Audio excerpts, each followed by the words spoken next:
Votre grand journal du soir sur Europe 1 avec Mathieu Béliard et votre invité, Mathieu, à 19h12. C'est l'ancien candidat socialiste à la présidentielle, ancien ministre Benoît Hamon, fondateur du mouvement Génération. Bonsoir Benoît Hamon. Bonsoir. Et bienvenue sur Europe 1. Merci. Vous êtes avec nous ce soir, le 17 novembre. Où serez-vous? Dans la rue, en train de bloquer? Non, je peux comprendre qu'on soit en colère, je peux comprendre qu'on s'inquiète pour son pouvoir d'achat, mais non, je ne manifesterai pas, d'autant plus que la tentative de récupération par le Front National est évidente, et j'ai pas envie de me retrouver côte à côte avec des gens qui, par ailleurs, méprisent profondément le peuple. Vous parlez de récupération. Oui, puis je pense qu'il y a à l'origine du... Moi, je veux le dire aussi franchement que cela. Ceux qui se réclament populistes sont ceux qui méprisent le plus le peuple. Les Trump milliardaires, les milliardaires qui ont organisé le Brexit en Angleterre, la millionnaire Madame Le Pen. Je ne vois aucun respect du peuple chez ces populistes-là, et j'ai pas envie de me retrouver à leur côté. Mais ce que je veux dire, c'est que je pense qu'il y a une grande arnaque à expliquer que ce qui est fait aujourd'hui sur le carburant va servir à la transition écologique, là où on sait que les 4 milliards d'euros qui pourront de surtaxe vont essentiellement aujourd'hui servir à renflouer les caisses de l'État. Il y a un milliard en gros qui devrait aller... Oui, mais qu'on pourrait faire en matière de transition écologique sur les carburants bien d'autres choses. On pourrait, ce que ne fait pas le gouvernement, appliquer un taux réduit de TVA sur l'achat d'un véhicule propre comme sur les transports en commun. On pourrait, quand Total fait 10 milliards de dollars de bénéfices en 2017, considérer que parce que Total exploite notre patrimoine commun des ressources fossiles, on lui applique une fiscalité spécifique. Si la transition écologique, c'est le carburant, on pourrait mettre en place une taxe sur le kérosène et les transports aériens, elle n'est pas mise en place. Puis on pourrait surtout dire que c'est pas pareil que de faire la guerre à la circulation automobile à Paris qu'à Prades ou au Blanc, c'est-à-dire dans des villes moyennes dans lesquelles on n'a pas d'alternative. Surtout quand, je rajoute, au nom de la rentabilité économique, on ferme des lignes de chemin de fer parce qu'elles ne sont pas assez rentables et que c'est la seule alternative à l'utilisation d'une voiture. Donc moi je veux dire que... Bon, vous parlez d'arnaque écologique. Cela dit, parce que moi je veux bien qu'il y ait des professions de foi écologistes. Il y a sans doute aujourd'hui des gens qui croient encore qu'Emmanuel Macron est écolo. Bon, et Nicolas Hulot a essayé pendant 1 an. Il a vu que c'était là une véritable arnaque. Nicolas Hulot était aux manettes quand ces décisions d'augmentation des prix des carburants sont passées. C'est une arnaque. Aujourd'hui, il n'y a pas d'écologie dans le... Cela dit, l'écologie en France, excusez-moi, mais entre, je voyais la hausse des pesticides, l'usage des pesticides en 2017, les émissions de gaz à effet de serre qui continuent d'augmenter, le fait que tout simplement plein de gens, je ne veux pas donner de chiffres, menacent de descendre dans la rue quand il y a une mesure qui se veut écolo, c'est un échec en France. Mais il n'y aura pas de transition écologique sans que l'on se réclame des efforts et un changement de notre modèle de développement. Mais allez-vous me dire pourquoi est-ce que quand on parle d'efforts, ces efforts reposent toujours sur les mêmes épaules? Pourquoi est-ce que Total se voit autorisé de forer au large de la Guyane, là où on prend des engagements sur le fait qu'on ne veut plus aujourd'hui aller puiser davantage dans nos réserves fossiles? Pourquoi est-ce que ces 10 milliards de dollars de bénéfices réalisés en 2017, plus 30% de bénéfices, ne se voient pas mis à contribution, et que c'est seulement l'automobiliste qui est le principal victime, ou souvent la principale victime des pollutions, qui est mis à contribution? C'est tout ce qu'on...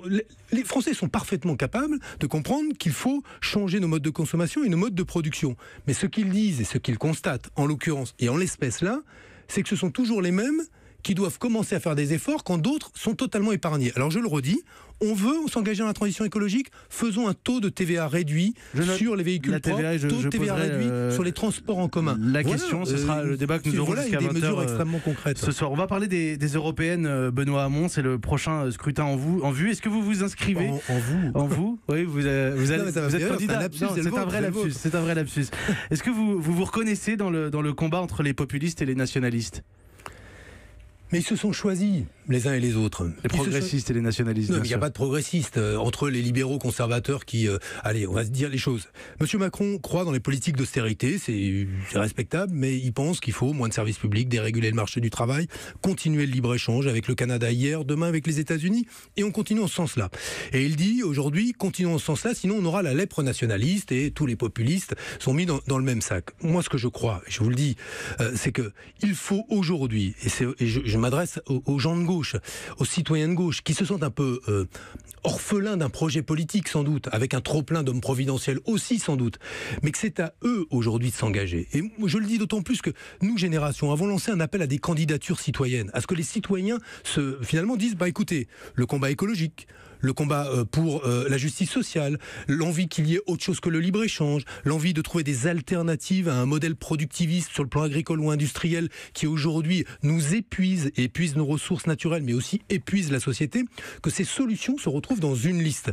Bon, on y travaille. C'est peut-être ça la difficulté, parce que c'est pas si difficile que ça. Quand on regarde le paysage politique aujourd'hui, alors même si rien n'est figé, à gauche ça paraît très compliqué. On sait que les voix de gauche, selon les sondages, arrivent sur un tiers du total des voix, mais qu'il y a Jean-Luc Mélenchon, Benoît Hamon, qu'il y a Europe Écologie Les Verts avec votre ancien allié Yannick Jadot, qu'il y a Yann Brossat avec les communistes. On parle de Ségolène Royal, de peut-être Raphaël Glucksmann. Mais moi, je peux vous parler franchement. Vous avez cité beaucoup d'appareils.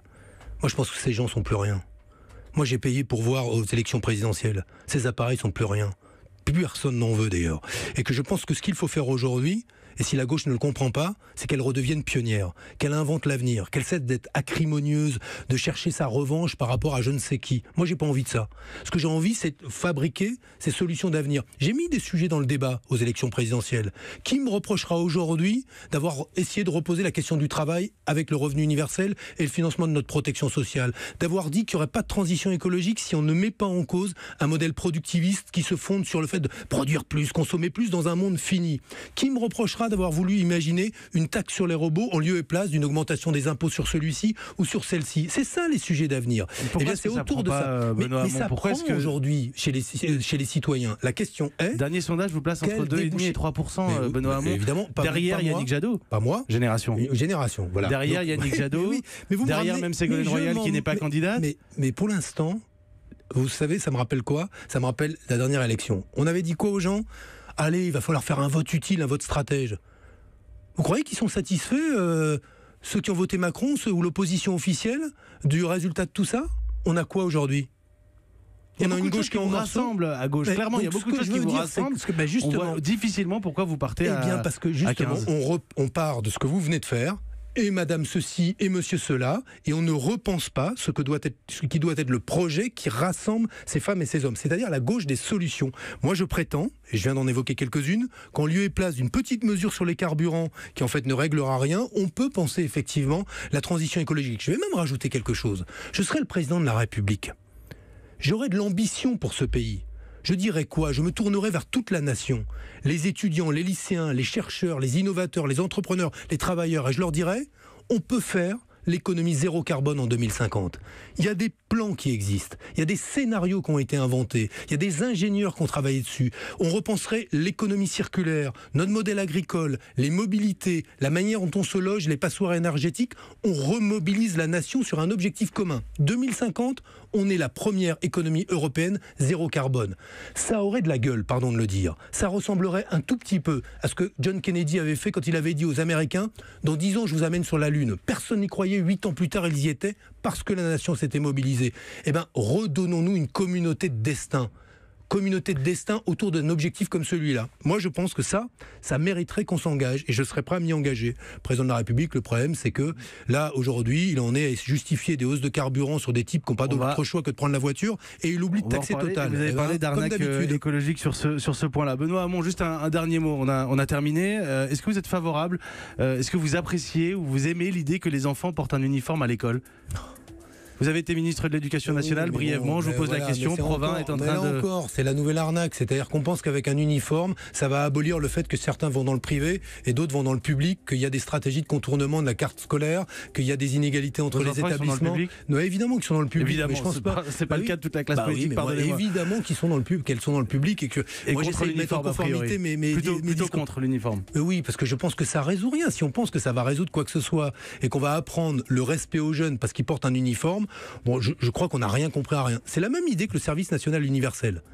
Moi, je préfère le revenu universel d'existence au service national universel. Beaucoup de débats mélangés dans la même phrase, mais c'est bien joué. Mais parce que ça sert à rien. Un mois à faire un peu d'armée, ça sert à rien. Merci beaucoup, Benoît Hamon, fondateur de Génération. Ce soir sur Europe 1, mon invité, il est 19h21.